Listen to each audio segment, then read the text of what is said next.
After 6 month প্রত্যেকটা বেবির শুরু হয় solid food.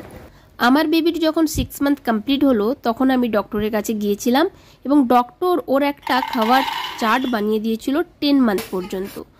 After 10 month doctor আমাকে এটাই বলেছিল বড়রা যা খায় সে সমস্ত খাবারের সঙ্গে ওর ধীরে ধীরে কিন্তু পরিচিতি ঘটাবেন।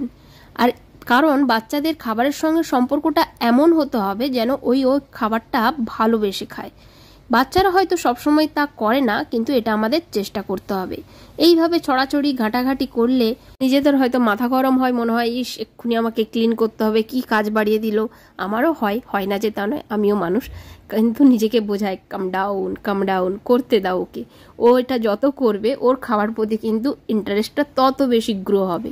এভরিডে মর্নিংয়ে ঘুম থেকে ওঠার পর ও 120 ml এর একটা ফর্মুলা ফিট করে, তারপর ও আবার নিজের মতো করে খেলাধুলো করে, আর সেই ফাঁকে আমি চেষ্টা করি ওর ব্রেকফাস্টটা রেডি করে নেওয়ার। আজ ওর দুপুরের লাঞ্চের মেনু ছিল ভীষণ সিম্পল, ডাল ভাত আর ডিম ভাজা। বেশিরভাগ ক্ষেত্রেই ওকে ডিম সিদ্ধ করে দিই, মাঝে মাঝে ভেজেও দিই। ও ছোটবেলা থেকেই ফর্মুলা ফিডেই হ্যাবিচুয়েটেড, জানি না কেন।